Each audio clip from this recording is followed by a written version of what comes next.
né? E paixão. Acham que criança e jovem não gostam dessas histórias do passado. Deixa que eu te conto.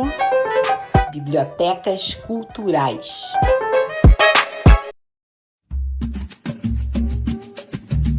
Olá, eu sou a Adília Araújo. E eu sou a Lúcia Fidalgo. Estamos no ar com o terceiro episódio da nova temporada do Deixa que eu te conto, Bibliotecas Culturais. Contamos com o apoio da Secretaria de Cultura e Economia Criativa do Rio de Janeiro, através do edital Cultura Presente nas Redes 2. Hoje vamos bater um papo sobre a Biblioteca Pretos Novos, que fica localizada no bairro da Gamboa, na cidade do Rio de Janeiro.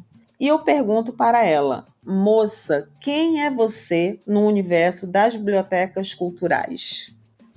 Moça, eu sou muito pequenininha no meio dessa turma toda, mas muito pequenininha mesmo, né? Mas, enfim, grande na raça. O Instituto Pretos Novos nasce a partir de a gente encontrar um sítio arqueológico debaixo da nossa casa em 1996, e a gente queria saber mais sobre o que era aquilo que a gente tinha encontrado, e com muita dificuldade descobrimos que era um antigo cemitério de escravos, era assim que estava dito. Nós não tínhamos o Google, não se tinha nada para poder pesquisar, a não ser você sair e entrar nesses gigantes, né? Biblioteca Nacional e arquivos e etc. Eu juro que eu tentei, eu cheguei no arquivo da cidade e quando eu perguntava sobre cemitério de escravo, alguma coisa parecida, a pessoa olhava para a nossa cara assim, com muita má vontade e dizia: você está ali, ó, procura ali naquelas fichinhas ali, vê se te interessa de alguma coisa. Eu falei: não vou procurar isso não.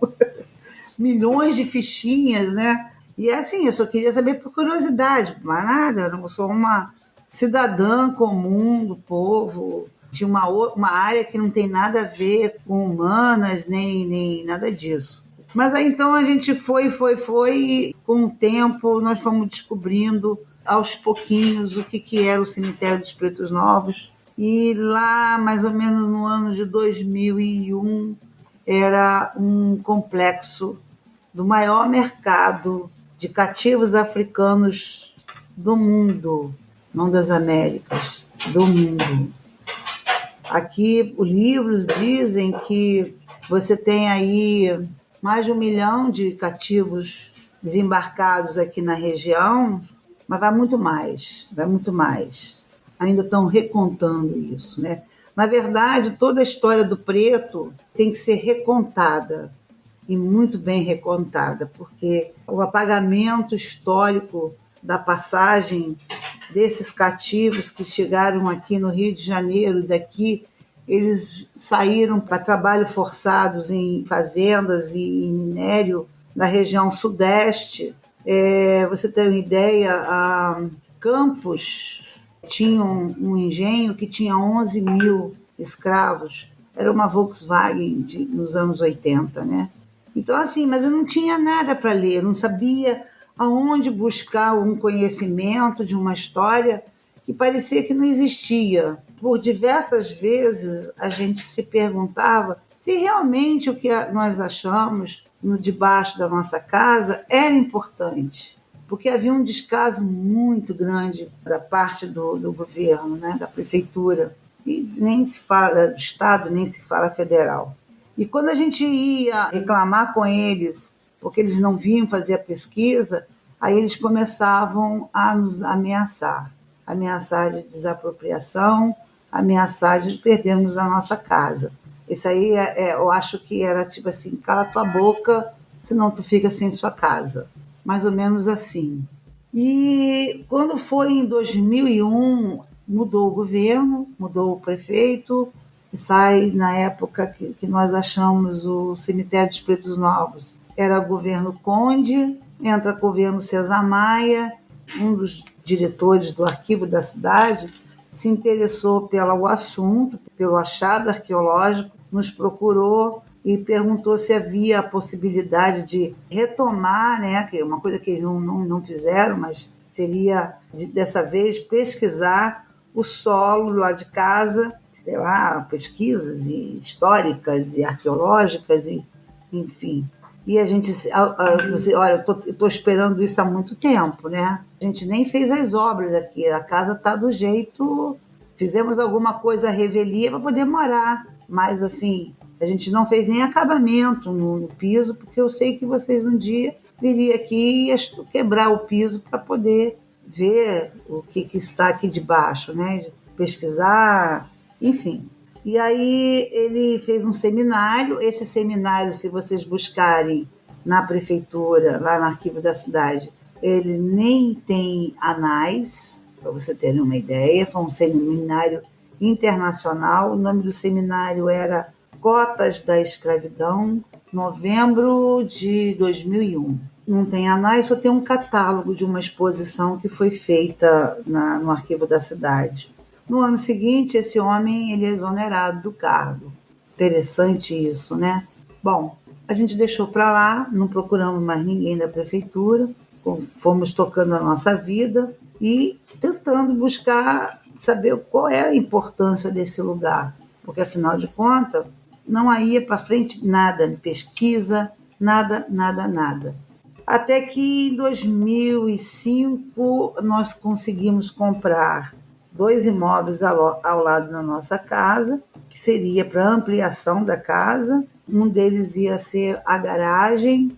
A gente pensou em fazer um lugar de memória na garagem, para não perder de vez esse achado, né? Porque por muitos pedidos, pessoas inclusive do movimento negro, pessoas do antigo movimento negro, falavam que se a gente não fizesse nada, essa história ia acabar sendo esquecida mais uma vez. E a gente ficou com muito pesar, conseguimos fazer uma mesa grande, colocar na garagem, que não era garagem ainda, né? E até hoje esse lugar nunca foi pisado um carro ali dentro, se transformou no Memorial Pretos Novos.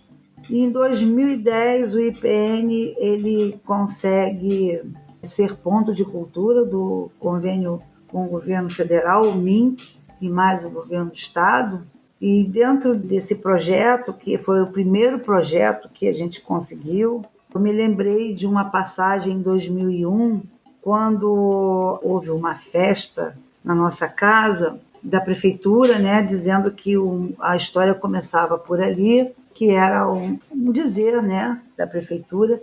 Trouxe banda de música, além do seminário internacional, botaram banda de música, veio o secretário de cultura, e vai começar as escavações, etc, etc. Mas aí, por isso, passou por mim, dentro da nossa casa, né? Naquele dia, nossa casa não era mais nossa casa, virou um entre e sai de jornalistas, repórteres, pesquisadores e curiosos, né, adentraram a nossa casa. E um desses pesquisadores passou por mim e disse assim: a senhora não tem noção o quanto é difícil fazer um projeto de pesquisa.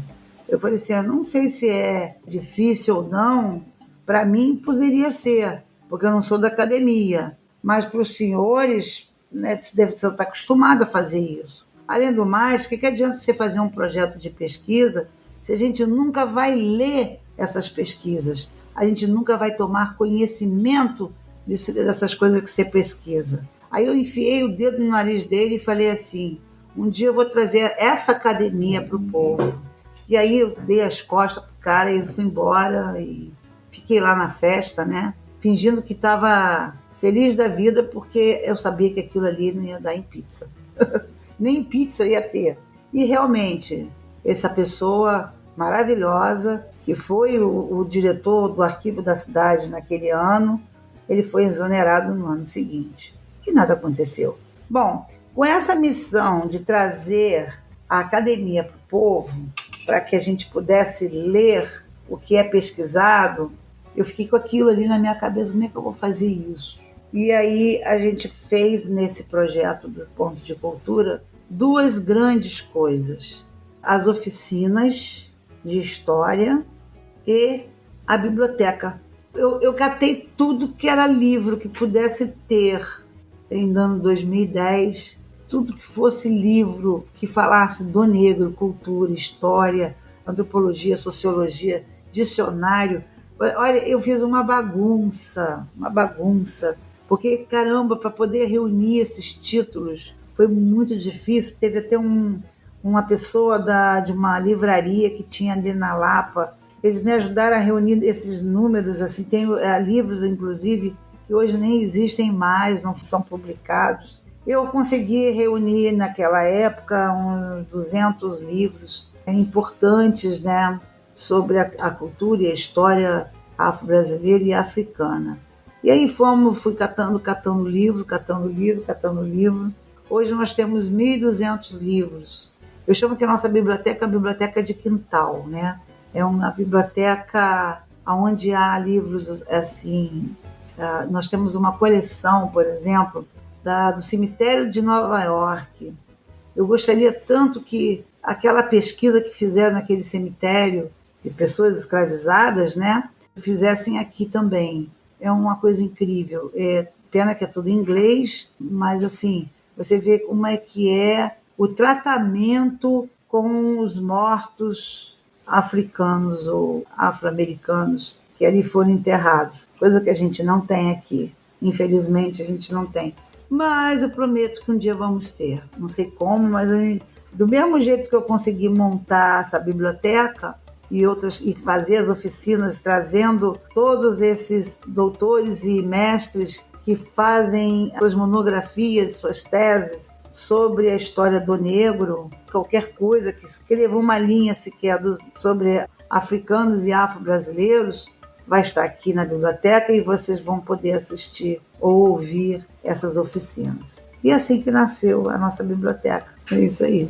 Duro ouvir a sua fala sobre isso, né? Duro no sentido de que revela, né, que essas pessoas que vieram para cá sendo propriedade de alguém, né, que sofriam violências diárias, acabam, quando morrem, não tendo nem o respeito com seus corpos, que são dilacerados, mutilados, queimados, onde o lixo também era jogado junto. Muito triste, né? Ouvir tudo isso, mas ao mesmo tempo me deixa feliz saber que essa sua luta individual tão grande, de tanto tempo, não ficou esquecida, né? De tanto lutar, com tanta coragem, com tanto amor, você acabou conseguindo trazer para a sociedade esse olhar que a gente não tem para essa história desses pretos que ali ficaram esquecidos, né? E você acabou dando vida para quem já tinha morrido.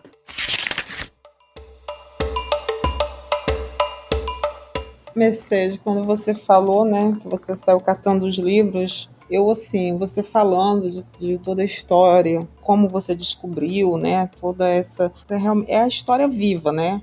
As pessoas tentam colocar um pano, né, fechar os olhos, mas, assim, é a história, entendeu? Como a gente estava conversando anteriormente, as pessoas lembram muito ali daquela região Lapa, Gamboa, por ali, né, que agora estão tentando revitalizar, muito pela parte boêmia, né, da Pedra do Sal que existe ali, da prainha, mas elas esquecem, assim, esquecem não, nem sabem, né, que ali foi um local realmente de comércio negreiro, né, como você falou no começo, e que quando você descobriu, né, isso tudo, e que você foi atrás, e que você buscou, e aí você encontrou vários empecilhos, né? Até inclusive pessoas que são da academia, né? Que vivem de pesquisa, e você tem uma variação assim enorme, uma diversidade que você poderia oferecer e falar assim, olha, isso aqui está aberto para estudo, entendeu? Vamos fazer algo com isso. E o desinteresse total, né? O descaso. E você é de uma persistência, assim, que eu tava, enquanto você estava falando, estava vindo algumas palavras na minha cabeça, de uma persistência, de uma determinação, e principalmente de uma coragem, né? Porque você teve essa coragem, porque não é fácil você enfrentar, você buscar. E quando você falou da coleta de livros, eu imagino, eu acredito assim, que você teve muitas doações, né? Que você teve que batalhar por essas doações. E quando você fala sobre livros que não existem mais, é o que na nossa área de biblioteconomia a gente chama de livros raros. Então, assim, você tem um tesouro completo, né? E que, infelizmente, a realidade é essa. Não é dado o devido valor, porque é mais fácil a gente admirar a história dos europeus, admirar história do Oriente, mas principalmente o eurocentrismo, do que a nossa história, né? O Rio de Janeiro, ele é o berço, né, de onde se atracavam realmente os navios negreiros. E quando você fala isso, eu falo, meu Deus, eu fiquei aqui pensando, gente, que mulher corajosa. Quando você falou dos livros, eu lembro, porque eu conheci esse lugar através de um curso que eu fiz lá. São livros raríssimos, que você não vai encontrar em local nenhum.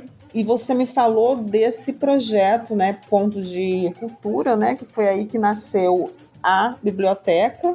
Eu queria que você falasse assim um pouco mais sobre como foi para você ter esse reconhecimento, né? Tipo assim, finalmente alguém olhou, observou, com todo esse esforço que você fez e com todo esse esforço que você foi atrás de coletar livros, de brigar, de batalhar, enfim, você conseguiu montar uma biblioteca com uma história viva. Aí, Mercedes, eu pergunto para você assim, qual a sensação, né? Apesar de toda essa dificuldade que depois você já falou, mas é sempre bom a gente lembrar e relembrar disso, não como uma forma de eu passei por isso, foi tão difícil, mas não, uma forma de comemoração mesmo, né? Que apesar de você conseguiu criar o Instituto, criar a biblioteca, ter na sua biblioteca, né, que é a biblioteca para todos, livros raros, e eu queria muito que você falasse sobre esse reconhecimento. Qual a sensação que você tem em relação a isso? Qual a sensação que você tem de falar assim, nossa, eu tenho uma biblioteca maravilhosa com livros raros e que está aberta à população? Quero que você fale também sobre os projetos que a biblioteca faz, integra, sobre tudo isso. Tem muita história para contar, é muita história viva, entendeu? Então, eu acho ainda a Biblioteca Pretos Novos ainda muito, muito longe do que deveria ser. Eu gostaria que tivesse muito mais livros, né? E a gente tem uma dificuldade, inclusive, de ter uma pessoa também aqui de full time, né? Cuidando desses livros e garimpando acervos, né? Ter um espaço maior para cuidar e ampliar a biblioteca. Mas ainda não é possível. Eu acho que ainda falta esse reconhecimento, não pelas pessoas, tá? Não pelas pessoas, porque apesar de a gente ter recebido aqui mais de 100 mil pessoas, o que é 100 mil pessoas no universo do Brasil que não conhece a sua própria história, né? Então é muito pouco. Eu só acho que vou descansar quando a gente conseguir ampliar este lugar, né? Ter as coisas que deve ter, sabe? Um espaço melhor, uma biblioteca maior, não só uma biblioteca física, como virtual e uma série de coisas, porque ainda tem muito que ser contado. Então, a história brasileira, eu me incluo, eu sou filha de 2 europeus, mas eu acho que o nosso país aqui, onde eu nasci e aonde eu vou morrer, a história está muito mal contada, sabe? Os heróis não são os heróis, os verdadeiros heróis não são conhecidos, a gente não conhece a nossa história, enfim. Tem muito o que fazer ainda, não chegou lá, não chegou lá. Agora, a gente está aí, estou tentando uma emenda parlamentar para ampliar a biblioteca, não pelo espaço, mas internamente, né? Mudando o tipo de estantes. Eu fico muito preocupada em umidade, uma série de coisas, para eu conseguindo aumentar essas estantes, ganhar espaço dentro dos metros quadrados que a gente tem de biblioteca, eu consigo pôr mais livros, né? E nós vamos fazer 5 saraus por ano, literário, enfim. Estou inventando coisas ali maravilhosas, né? Porque a gente vai falar de tudo, vamos fazer dramatização, leituras, música na biblioteca, enfim. Vamos ver se a gente consegue essa emenda. Vamos ver. Estou torcendo muito e eu acho que essa emenda vai dar uma ajuda muito grande, muito grande. Não dá valores para digitalizar ainda essas coisas, até porque eu não tenho gente e também não teria, essas emendas não dariam muito para isso, entendeu? No caso você fala que falta também material humano, né? Isso, assim, pessoas para poder estarem fazendo todo esse acervo circular, fazer todos esses projetos acontecerem, tudo. E antes, assim, quando você começou com esse projeto, né, que você disse que a partir desse projeto cultural foi que surgiu a biblioteca, as oficinas de histórias, né? Isso. Eu queria que você falasse sobre alguns projetos que você tenha feito, tenha conseguido fazer com dificuldade mesmo, né? Porque a gente sabe que a biblioteca, cultura, essas coisas, né? História, cultura, se tiver que cortar, vai ser sempre, as verbas vão ser sempre a prioridade. O que é? Educação não é prioridade, a gente sabe disso, né? Quando eu falo em educação, e você falou muito bem, né, de conhecer a sua própria história, né, a sua identidade, a sua ancestralidade, então, tipo assim, muito difícil, né, porque se você cria, né, se você forma pessoas conscientes, né, pessoas que têm acesso ao conhecimento, que de alguma forma podem transformar aquele lugar, a gente sabe o quanto é perigoso, né? Com certeza. Sempre costumo falar, né? Quanto maior o conhecimento, né? Maior o sofrimento. A ignorância é uma bênção, né? É verdade, né? É verdade. Porque, é verdade. Tipo assim, quando a gente sabe muito, por exemplo, você sabe muito, teve essa luta enorme e ainda continua batalhando, mas tem esse lado, né? Mas a gente ainda tem esse bichinho assim que corre dentro da gente, que fala: eu sei que eu não posso alcançar mais do que isso, mas eu quero fazer, porque eu sei que existe essa possibilidade, e a gente vai lá e a gente cutuca, e a gente pede doação, e a gente bate nas portas, e a gente fala: olha, eu quero montar uma biblioteca, eu quero fazer um projeto, enfim. E eu queria que você falasse sobre algum projeto assim que você tenha feito mesmo logo quando você conseguiu criar a biblioteca do Instituto Pretos Novos, né? Que você falasse, né? Você já falou, mas peço que você repita sobre as dificuldades, né? Que você teve, que você falasse também, Mercedes, sobre como você faz para conseguir gerir, de certa forma, isso tudo. Então, são duas coisas bem diferentes, né? Bom, mas tem uma coisa que me dá muito orgulho, além da biblioteca e das oficinas de história, antropologia, sociologia. Inclusive, nós fizemos uma coisa assim em 2015, quando a questão religiosa, né, afro-religiosa, não só afro-religiosa, as religiões de matriz africana, né, porque não é só o candomblé, a umbanda, não é outras coisas também, né, tem outras religiões, o próprio o Islã, né, e então tudo isso estava ficando assim como um tabu para se falar em sala de aula, né, e ninguém fazia uma oficina para falar de um arquétipo, de um orixá, de um inquice, ou falar sobre a religiosidade islâmica no Rio de Janeiro, porque inclusive nessa região aqui havia uma mussala, né? Era um sobrado que vendia o Corão no século XIX. Então você tem uma ideia, e também era uma casa de oração. E quando chegou um navio que parece que tinha uma bandeira do Islã, que é aquela meia-lua com uma estrelinha, né? Os trabalhadores do porto pararam para rezar naquele momento do chamamento. Parece que o navio fez um chamamento de hora de reza, né? De oração deles. Parece que não sei quantos estivadores, trabalhadores do porto, se ajoelharam e foram rezar para Alá ao leste, né?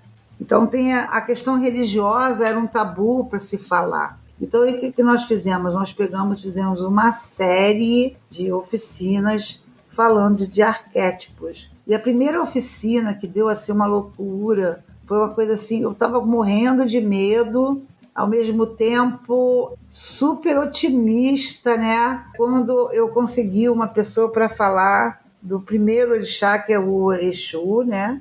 Exu bate a sua porta. Menina, eu não pude fazer essa oficina aqui dentro do IPN. Eu tive que fazer essa oficina lá no Museu do Mar, porque eu não tinha espaço para tanta gente que tinha se inscrito. Foram mais de 100 e poucas pessoas. Tinha pessoas sentadas na sala, no chão, encostadas na parede, porque era uma coisa inédita falar de religiosidade afro-brasileira. E aí a gente desembrolou, falou de tudo que é joias do axé, falamos da história do candomblé, história da Umbanda, da Quimbanda, e aí nós fomos falando, e fora outras histórias também. Então foi uma coisa assim, uma realização,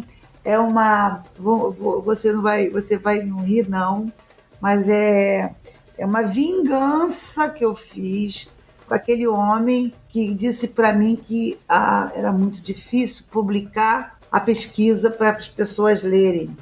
Aquilo para mim foi uma vingança, um gostinho de vingança gostosa, assim. Todo mundo agora vai saber o que é Preto Novo, o que é mercado de escravo, o que é racismo, enfim. Eu tenho centenas e centenas de oficinas que falam disso tudo. E uma outra coisa também, que além da biblioteca e das oficinas, que me deixa muito feliz, uma vez uma pessoa entrou aqui e disse assim, você tem muito velho aqui dentro. Aí assim, como velho? Você tem adultos demais aqui frequentando o IPN. Você precisa colocar crianças aqui dentro do IPN. Aí eu falei, meu Deus, como é que eu vou fazer isso? Como é que eu vou trazer a garotada aqui para dentro, né? E eu fiquei pensando, e aí veio uma oportunidade de a gente estar fazendo o circuito de herança africana na pequena África, em todos os pontos históricos e arqueológicos com as crianças das escolas. Aí eu consegui uma pequena verba da SEDUR, que a gente fazia isso uma vez por semana para as escolas. Nós conseguimos chegar até 2019, quase 10 mil crianças, adolescentes, a conhecerem a história da pequena África, do mercado de escravo e do samba. E começa numa linha de tempo, né? Você vem do século XVIII até o século XX. Fala das tias, fala do samba, fala de tudo aqui nesse circuito. E agora eu consegui uma emenda parlamentar para fazer 288 viagens para as escolas. Menina, olha, é garotada pra caramba. E fazem, inclusive, podcast sobre o que eles viram aqui. Olha, que coisa mais linda, cara. Engraçado, né? Trabalho de escola, eles fazendo... Estive aqui no não sei o que, aí o Cais do Valongo, não sei o que lá. Cara, é muito lindo, muito lindo.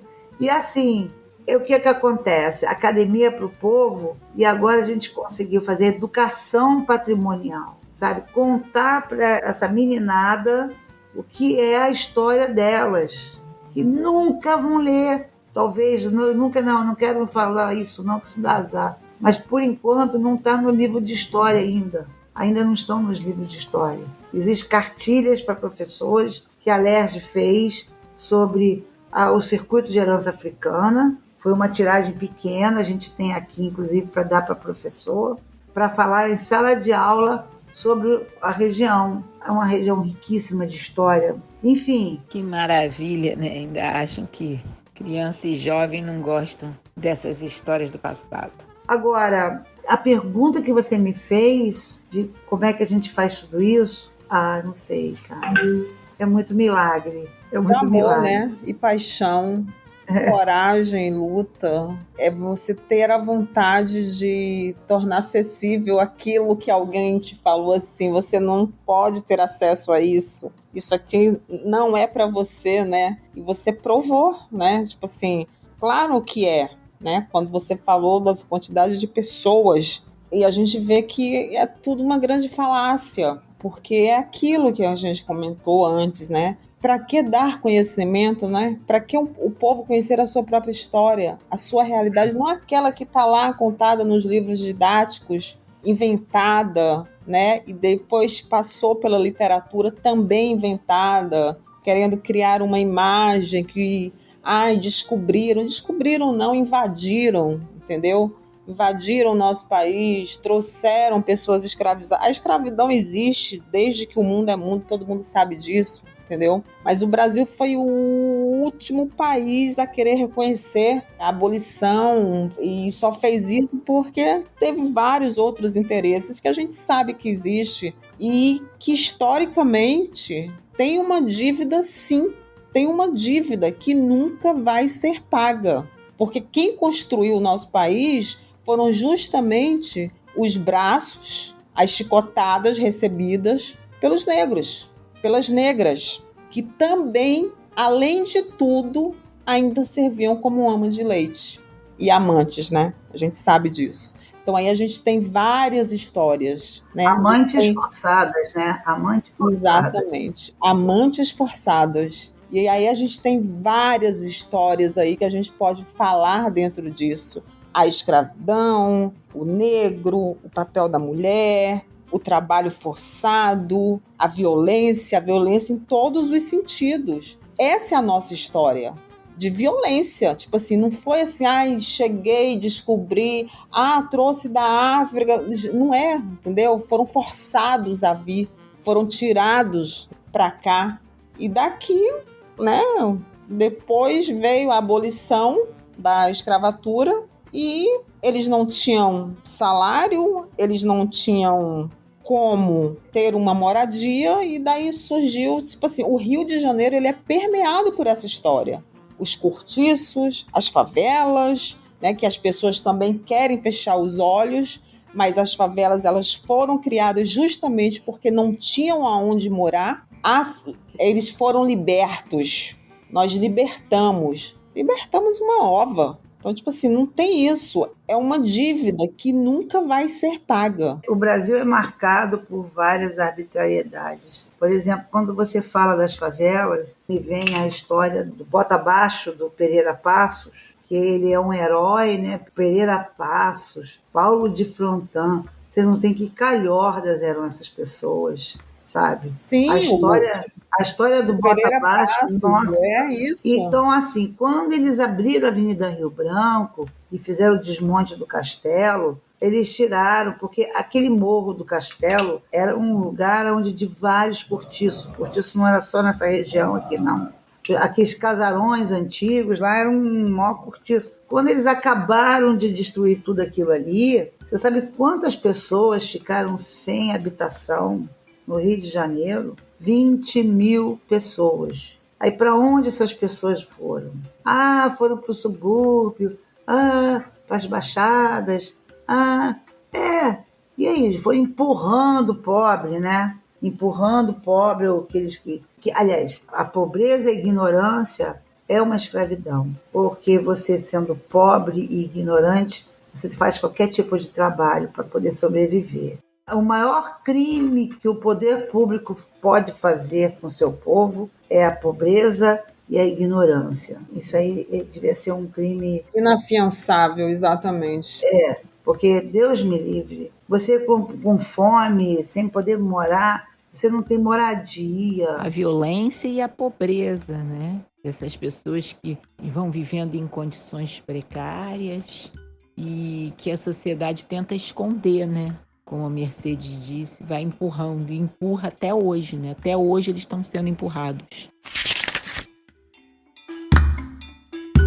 O que eu acho mais antagônico disso tudo, né, é que a cultura, né, atrelada à cidade do Rio de Janeiro, eles colocam a cultura do samba, mas tem a cultura da bossa nova, tem a cultura disso, a cultura daquilo, mas esquece, assim, agora está se falando mais, mas antes a cultura da favela, né, não existia, era como se não existisse, entendeu? O funk, eu lembro que nossa, o funk era proibidaço, assim, não, funk não é cultura, isso não é música, né? Então, assim, ainda existe isso, né? Como você define cultura, né? O que é cultura?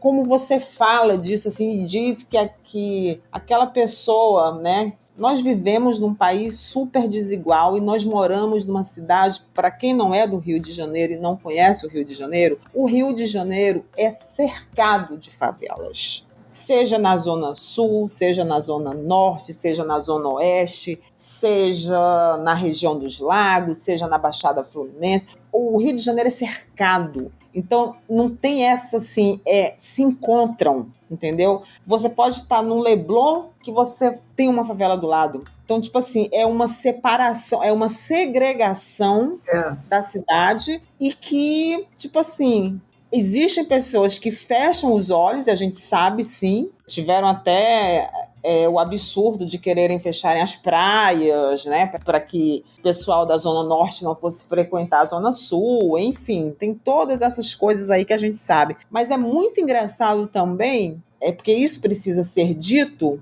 que essas mesmas pessoas que proíbem adoram dançar um funk. Vamos falar a verdade. Gostam do funk. É verdade. Gostam do samba. Gostam do carnaval. Apesar de falar, não vai, isso não é música, né? Então, assim, é uma contradição eterna, né? Assim, a gente vive numa cidade super contraditória, que nega a sua história o tempo todo, entendeu? Foi o berço de várias barbáries, da escravidão, nós recebemos os escravos, eles aportavam aqui, a gente sabe disso, mas a história, quando ela é contada no âmbito pedagógico, ela é contada como se, os escravos vinham, né? Esquecem que tem toda uma história de muita dor ali por trás, de muito sofrimento, e que por isso que quando a gente fala assim, os negros, os pretos, eles são altamente resistentes, porque ou eles eram resistentes e resistiam àquilo, ou eles não sobreviveriam. Nem a gente consegue sobreviver direito, entendeu? Se você não pegar esse sofrimento todo e transformar em algo forte, né, como essa vingança que você falou, né, que eu não digo nem que é uma vingança, eu digo que foi um tapa na cara muito bem dado, que eu acho que é isso, você não sobrevive. Então, sim, a gente tem a nossa história, né, índios e negros como se não fazem parte. Como assim? Eles só fazem parte, porque eles construíram isso tudo aqui, né? E quando você fala de toda essa sua luta que você teve, de toda essa sua determinação, de que você correu atrás de tudo isso, isso só prova que, sim, a gente pode fazer a diferença, sim. O conhecimento traz o sofrimento? Traz, porque a gente sabe que tem que correr atrás de muita coisa. A ignorância é uma bênção, né? As pessoas não falam sempre isso, mas até que ponto? Ignorância é uma bênção para quem, né? Tipo assim, quais os interesses, né? Então, tipo assim, quando você falou isso tudo, e a biblioteca, assim, eu sou suspeita para falar porque eu sou bibliotecária, eu amo a minha profissão, eu faço mediação de leitura para crianças, eu fiz muito trabalho voluntário, entendeu? Eu lembro que quando eu entrei na faculdade, eu não fui atrás logo da pesquisa, eu me embrenhei em projetos de extensão, porque eu acho que a academia, ela precisa ter isso, entendeu? Porque, tipo assim, se eu estou numa universidade pública, eu tenho que ter a consciência de que nem todo mundo pode estar ali. Eu tive esse privilégio de estar, então eu tenho que retribuir à sociedade de alguma forma. Exato, isso aí. Entendeu? Tipo assim, você pode ser o pesquisador que você for, mas você se formou na universidade pública. Então, tipo assim, eu acho que a universidade pública ela tem que pulsar junto com as coisas que acontecem na sociedade. Então, tipo assim, ela não pode fechar os olhos. Então, assim, e você vê isso, assim, é uma luta eterna. Às vezes você parece que minou as suas energias e minou as suas forças. Você trabalhar com cultura, você trabalhar com livro, você trabalhar com leitura, com biblioteca. Às vezes a gente nada, e a gente fala assim, nossa, parece que acabou aqui, nadei contra a maré, entendeu? Mas aí me vem uma história dessa que é assim, você me conta essas histórias e eu, como bibliotecária, eu fico, meu Deus. Então, assim, eu estou no caminho certo, eu estou realmente onde eu queria estar. De muita luta sim, mas também, Mercedes, eu digo assim, de muita paixão. Você sabe que as bibliotecas foram queimadas no mundo inteiro Sim, sim. com o medo do conhecimento. Tanto é que só, né, quando os monges copistas é que tinham acesso às bibliotecas, né? Sim. Só eles que conseguiam escrever, que conseguiam saber o que estava escrito em todos aqueles documentos, né? Porque eles eram tidos como eruditos, né? E aí, enfim, é muita história, gente. É muita história. E quem pensa que a biblioteca é só lugar de guardar livros está redondamente enganado. Porque é isso tudo que você falou. Eu quero fazer um projeto de teatro, eu quero fazer um projeto de música, eu quero fazer 5 saraus, entendeu? Eu quero chamar gente para essa biblioteca. E é isso, entendeu? Isso é cultura, isso é movimento. É você estar buscando coisas e fazendo acontecer, né? Eu acho que é isso. Então, quando você fala de tudo isso, nossa, eu fechei meus olhos assim e falei, nossa, que história maravilhosa dessa mulher. E que bom que você descobriu isso. E que bom também que você não desistiu, né? Porque você poderia ter desistido com tantos empecilhos, mas você teve coragem e lutou. Nossa, assim, eu como mulher, como bibliotecária, me sinto super honrada de estar fazendo esse episódio com você. Toda essa história que você está contando pra gente. É isso, entendeu? Você já falou, né, sobre os desafios, né, que você teve, que você passou e tudo. Mas eu quero que você divulgue as redes sociais, faça suas considerações finais e, por favor, eu te peço que quando você lançar todos esses outros projetos que tá em andamento, tu me chama que eu vou. Eu quero ir também, me chama que eu vou também. Ah, com certeza. Com certeza. Cara, é exaustivo, sim, é exaustivo. Mas também é recompensador, tá? É uma recompensa quando você vê aquela garotada. E assim, missão cumprida, porque a gente nunca pode terminar a missão nossa, senão a gente vai embora, né? Tem que viver muito tempo para fazer muita coisa ainda. Mas, enfim. Então, nós temos aí o nosso Facebook, Instituto Pretos Novos. Tem a Mercedes Guimarães, é ali que fala um monte de besteira. No Instituto é tudo certinho, mas na Mercedes é uma bagunça. Mas tem horas que ela fica quietinha, tem horas que ela não fica. E tem Instagram. Então, nós vamos ter agora uma série de oficinas com pesquisas quentinhas. Vocês ficam nas nossas redes sociais, por favor. Vai ser tudo online, porque nós aprendemos que online é uma coisa... A gente chega em qualquer lugar, né? A gente está no mundo.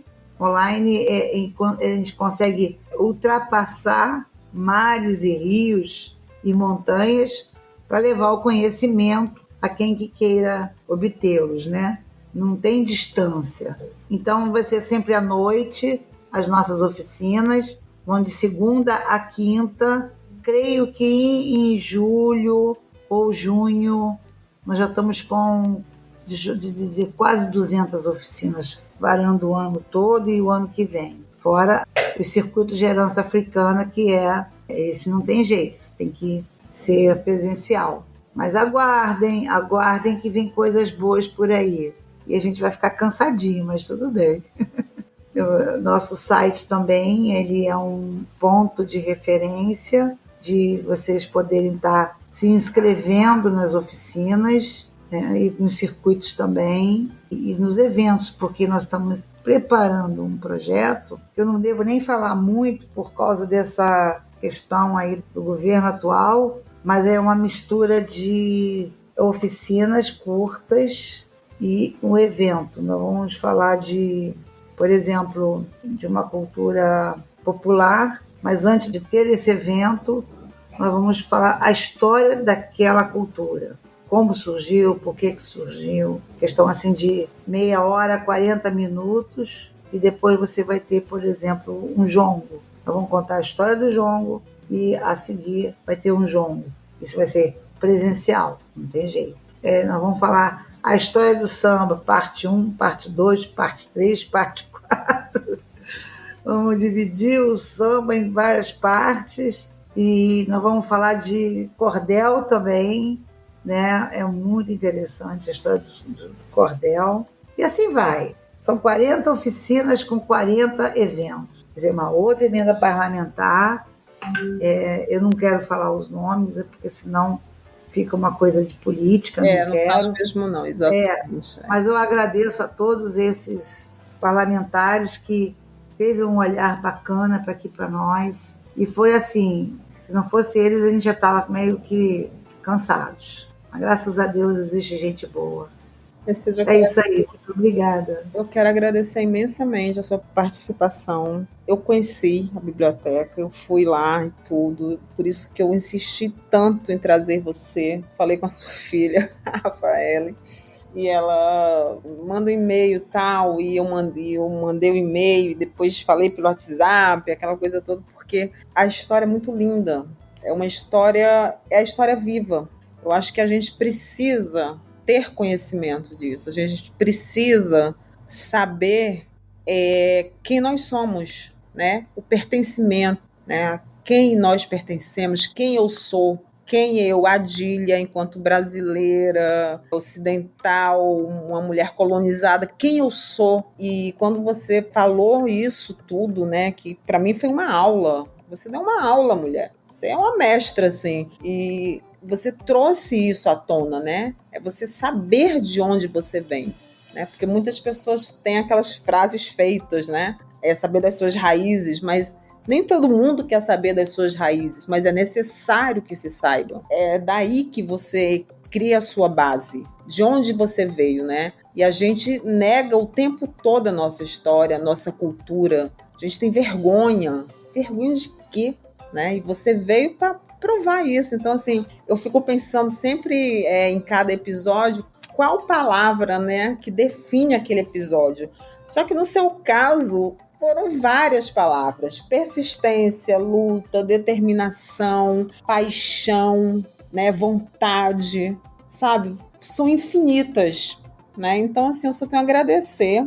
Gratidão por você ter aceito, que você continue, né, esse trabalho maravilhoso que você vem fazendo. É um trabalho cansativo, a gente sabe que é uma luta eterna, a gente sabe que é, mas a gente é o que eu falo, a gente só faz aquilo que a gente acredita, e você acreditou. Eu acho que também essa força veio aqui de baixo. Você imagina jovens, crianças e jovens, aqueles que estão aqui enterrados não passam de 20 anos, a maioria tem 12, 11 anos, e alguns bebês. Eu vi aqueles sorrisos, né? Eu acho que se eu não fizesse isso, eu estaria talvez negando para mais de 30 mil pessoas, 30 mil jovens, crianças e bebês que estão aqui jogados, né? Porque eles não são enterrados, eles foram jogados, a forma de saberem da história deles. Então aqui nada tem nome, tudo é Pretos Novos, tudo é deles, né? Biblioteca Pretos Novos, Sala Pretos Novos.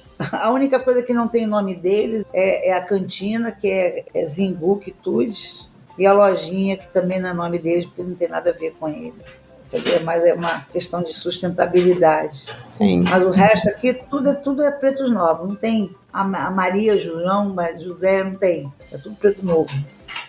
E assim, eu tinha que fazer isso, cara. Porque isso foi negado, eles foram esquecidos. Ninguém pode esquecer 30, 40 mil pessoas que chegaram aqui no Brasil, no Rio de Janeiro, faleceram por doenças, maus tratos, fome, e deixar assim casas em cima deles, entendeu? Seria uma coisa assim, um crime da minha parte. Já que tive essa missão, né, vamos dizer, então acho que eles também deram muito um empurrãozinho. Caramba, eu não vou te negar não, mas quantas vezes eu tive vontade de chutar balde. Eu há pouco tempo falei, o que eu estou fazendo aqui? Mas eu acho assim, se você parar para pensar, não é o que eu estou fazendo, a forma, os eventos, as coisas, não. O importante é que as pessoas entrem aqui com biblioteca, com atividades, mas é uma forma de atrair essas pessoas para saber que aqui houve um grande crime. Aqui é o Holocausto Negro, sabe? E ninguém queria entrar num cemitério. E agora entram na boa. É lembrança deles. Pessoas que foram tiradas do outro lado do Atlântico, crianças que choraram seus pais e nem sequer enterro estiveram. Eles foram cortados das suas linhagens. Você sabe o que é isso? Isso é muito forte. Alguém tinha que fazer alguma coisa. É isso aí. Tinha que ser você. É isso aí. Gente, espero que vocês tenham gostado do nosso episódio. Eu amei conversar com essa mulher maravilhosa, conhecer toda essa história, todo esse conhecimento. Eu também fiquei muito feliz. É uma dádiva, né? Assim. Então é isso. Até o próximo episódio. Beijos e até mais. Até lá. Maravilha, gente. Estaremos juntos no próximo também.